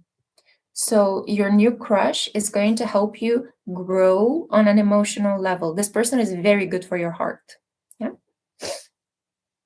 Katerina, who's behind the anonymous account that's been talking to me lately? Katerina, why are you talking to this person? Like, you can just block this person, you know, like you don't have to talk to them. But let's see. Ah, the magician. Okay. We have here, you have everything you need to do anything you want. Just block that person. Katerina, you don't have to talk to people that do not reveal who they are. Draw a boundary. Tell this person, I'm not going to talk to you. I'm going to block you unless you tell me who you are. You know, you can be a bit more decisive and determined. You don't have to put up with like games, cat and mouse games, if you don't want to. The magician tells me here this is a person that wants to control, because the magician is usually a willful individual that has some sort of maybe occult interest in you. So be careful. Don't share your energy with this person because they may use it against you.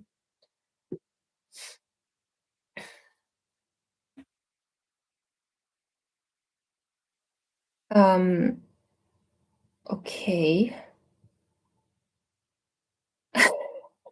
What's going on here? Because some of you, so I'm trying to pick up the questions, but some of you are actually supporting each other. And Catherine just offered to yell or yodel. Okay, Stefan Lemke. Hi, Stefan. It's been a while. I'm so happy you're here. So, will things come together at my new job, or should I be looking for a different one? Let's see. Maybe it's a case of new year, new job. Let's see what the cards have to say. So, I kind of feel like you're being advised to stay in the place where you are working at the moment. The Seven of Cups here is telling you that not every option that appears will be a great option for you. So be careful about deceiving yourself, thinking that the grass is greener in another job, because it's not going to be, okay? There will be more options for jobs coming your way, but I kind of feel like you should stay where you are, because nothing is what it seems. Neptune is going to switch signs in January. So hold on until the end of January, because I guarantee that you're going to see the situation at work in a different light as soon as February begins. Yeah. So just hold off one more month and then come back to this idea of switching jobs if you still feel like it.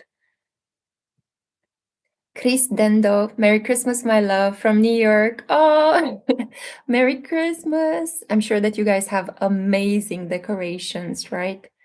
I would love to go to New York for Christmas once. I had the opportunity when I was in Nashville and I didn't take it because, ugh, yeah, indecisive South Node in Libra here. But yeah. Also, because I always thought, I'm going to go back to the US anyway. I still have a visa to travel to the US until 2028.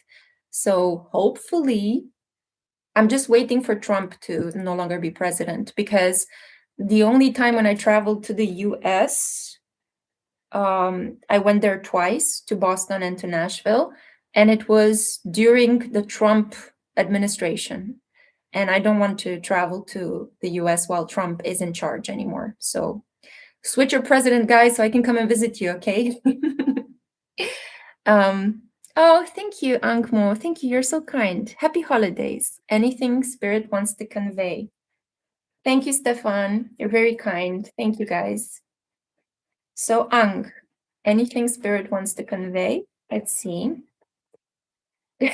Ashley is like, trust me, I tried. Voting matters. Yes, yes. Don't worry. Keep at it, Ashley, okay? Keep voting. The wheel of fortune is going to turn. So for you, Ang, thank you for your donation. We have the Empress. Beautiful energy. So what you need to know from Spirit is that there is beauty to be found in every experience. Yes, even in those experiences that hurt you, there is a certain beauty to be extracted from them.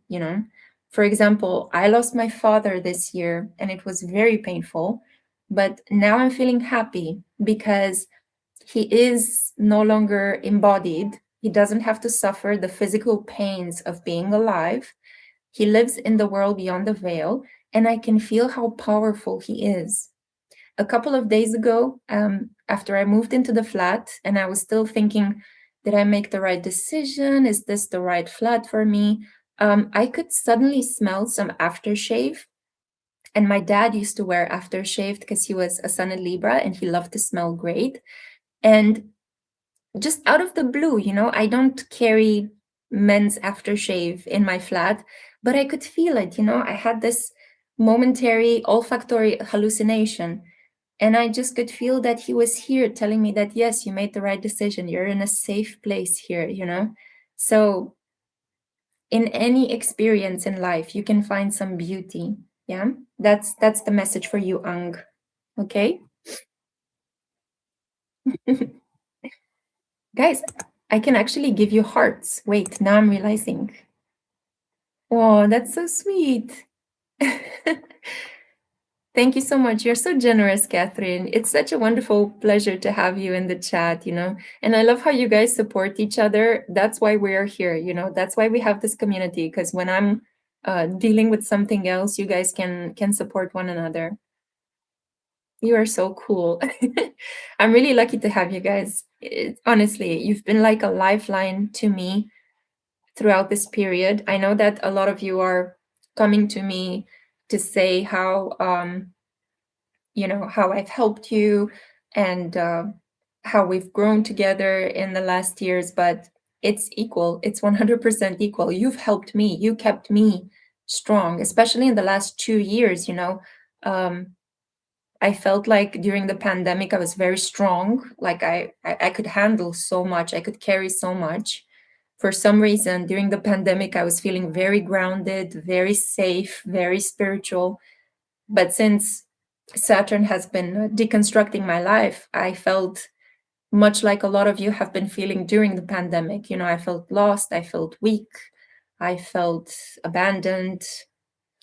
But coming back to this place has always been beautiful and supportive and sustaining and nourishing. And yeah, I'm excited to see, how things are going to work forward in the next year.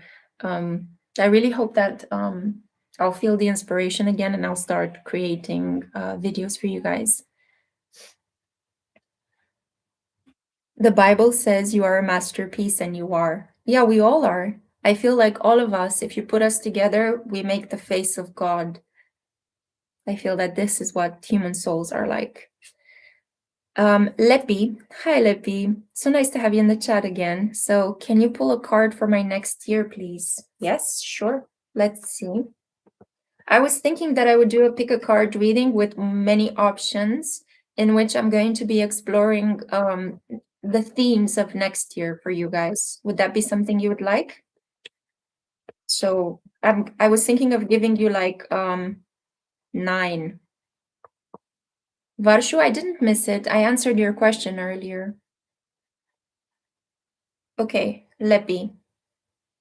Whoa, number 10, the good luck charm, which is the equivalent of the Wheel of Fortune, Jupiter energy, prosperity.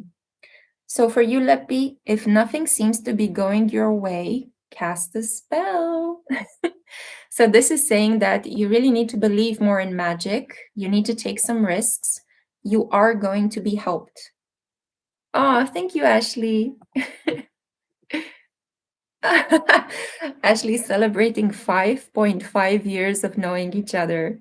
You are so sweet. Thank you so much. I'm going to drink my next coffee cup thinking of you, okay? Also, I think I have, it's not here, but you sent me that beautiful cup with the antlers. It's such a strong energy. Every time when I drink from it, I feel like a powerful witch that lives in a hut in the woods. So yeah, wow, Lepi, good luck next year. It's gonna be such a better year for you than this year was. I don't know if you had a bad year, but next year is gonna be very lucky. Yeah, it could be that the transit of Jupiter in Cancer at the final degrees, or Jupiter switching into Leo, is going to really help you. Those of you who have Sun in Leo, Moon in Leo, Ascendant in Leo, North Node in Leo, Venus in Leo, Mars in Leo, yeah, next year is gonna be epic.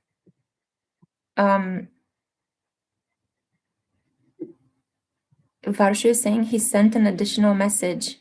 I'm sorry, guys, but I'm not able to keep up with all of the messages you're sending. So if it's something that you want me to...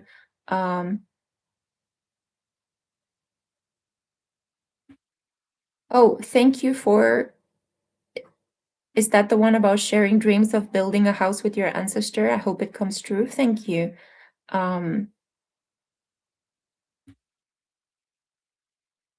Oh, the one about your father passing away. I'm so sorry, Varsha, that you also lost your father. Um, you don't have to connect with ancestors, guys. As I said, we are only talking here about how it helps some of us really establish a connection and feel better with the loss of our relatives. But if you feel like you're not ready, if you feel like you don't want to get in touch with your ancestors because there are maybe some curses or some fears, or you don't like some of your ancestors, you don't have to do it, don't feel the pressure.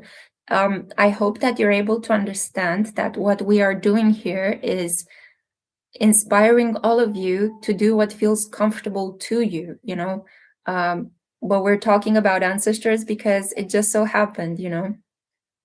Illusion is asking what's coming up next in my life. Yeah, I saw you, Chrissy, in a second. What's coming up next for you, Illusions?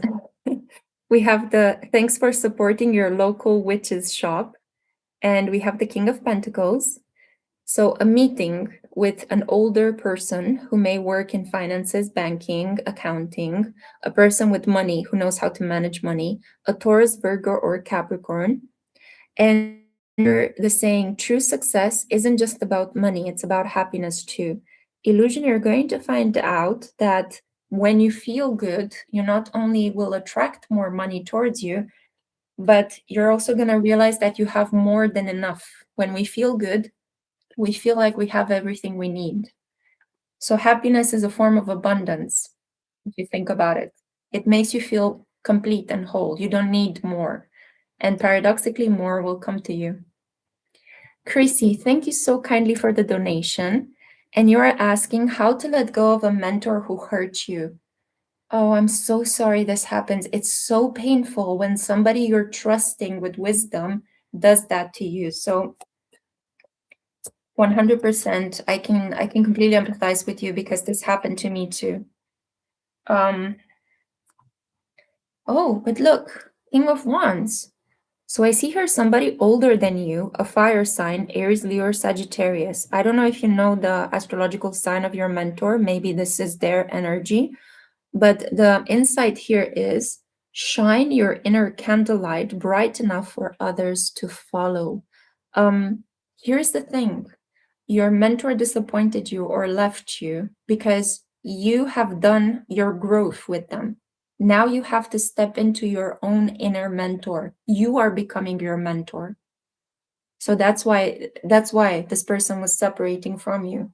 It was painful, sure, but use this pain and this sadness to become your own mentor, to become your own inner leader. That's why this person was removed from your life, so that you can learn to trust your own guidance. Because I think it was creating a bit too much codependency.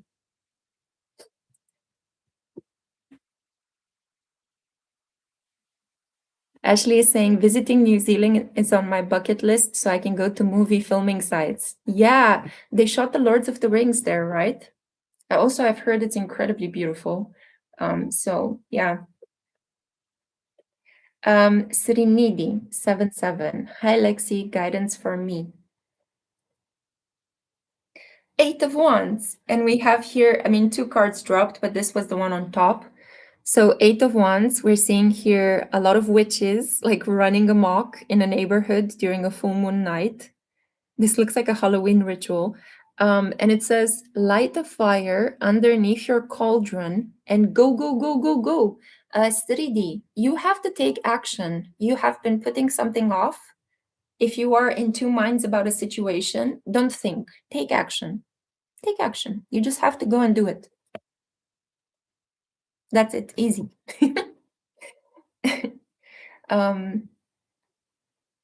CR60, Spirit's advice for my next semester of study. Oh, that's a good one, because I'm also curious about that one, but let's see. CR60. Really? Okay, so I got the Wheel of Fortune, but a lot of cards are dropping. Let's see. Let me just focus the energy a little bit.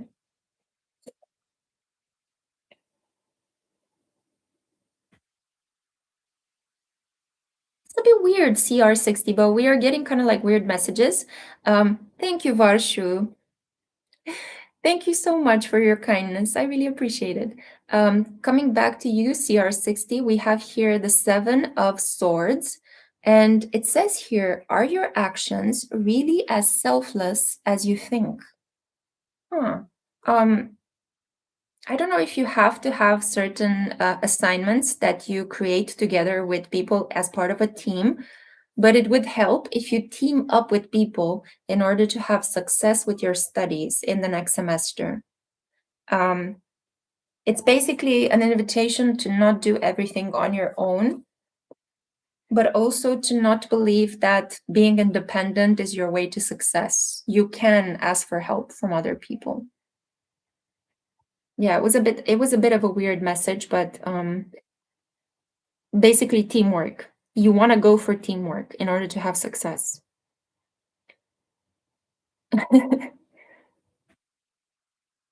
Okay, collective, because I see a lot of people are asking about studies and next semester. I'm going to pull one card for everybody's energy for the collective, okay? This is what we have. The Judgment card, Jesus Christ. I mean, Jesus Christ, it's his birthday today, right? So thank you, Jesus, for coming through, our Lord and Savior. We have here with the Judgment card, rebirth, power, Pluto. So the keywords are, all the signs say that you're exactly where you're supposed to be. Okay, so for everybody who is studying and has a next semester coming up, a powerful semester is on your hands, and you are exactly where you need to be doing exactly what you need to be doing. And I believe that teamwork is going to be really important in gaining success. So try to collaborate, cooperate, help your friends out, you know? You don't have to go at it alone. Teamwork makes the dream work, yeah.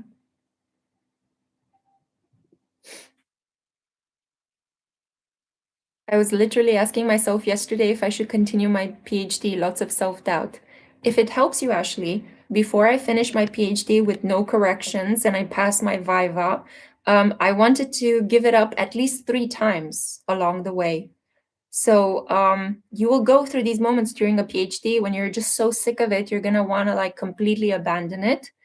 Slap yourself with some cold water and get back to it, because you will see that it will be worthwhile to have finished it. Yeah.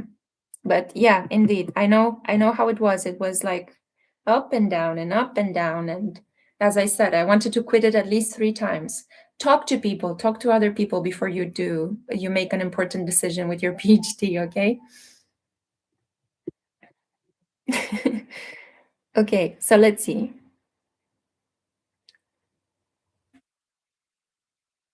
Yeah, Chrissy, we all have a lot of inner power. Definitely access that.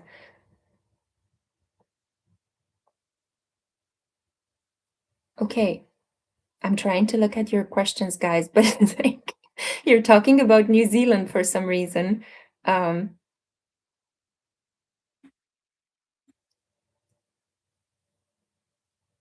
you, Stefan. It's a work in progress. You know, being in a better place is a work in progress. Okay, did I miss anybody's question? Please type your question again if I missed it, because I'm trying to fish the questions.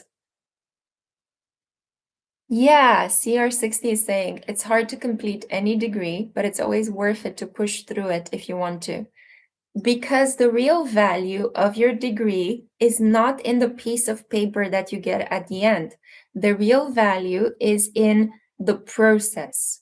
You signed up for something, it's a commitment, see it through, because that's what's going to give you a lot of confidence after you finish. It's like, I did it, I completed it, I saw it through to the end, I did not give up, you know?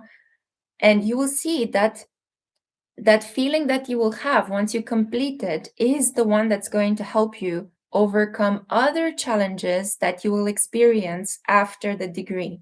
It's not only about the paperwork, it's not only about the qualification. That's why it's so important to get a degree, to get the experience, to sign up for further study, because it's about the relationships you build. It's about how you overcome tiredness, how you learn to do two things at the same time, how you learn to manage your time and schedule. You're learning so many different skills while you are doing a degree, and those are the value. That is the real gold. It's not the paperwork at the end. It's about the commitment and sticking it through and completing something difficult and going through all of these ups and downs. That's why people are going to value what you have done. Of course, it's also about the intellectual pursuits and the curiosity, and the degree always helps with a job occupation with, a CV, but it's more than that. Yeah.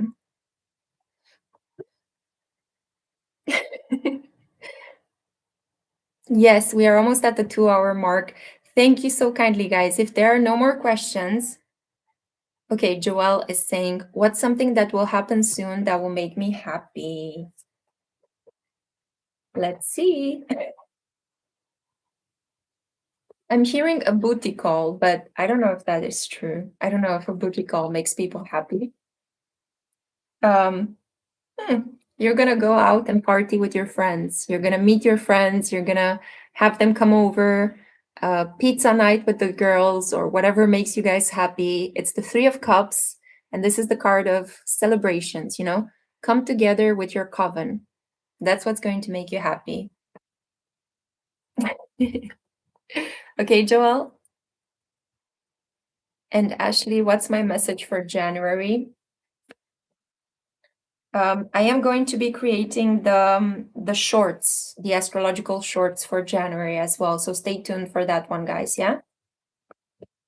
Your message for January is, why aren't you resting? Oh, so it's okay for you to have a slow start to the year, Ashley. Okay, Four of Swords.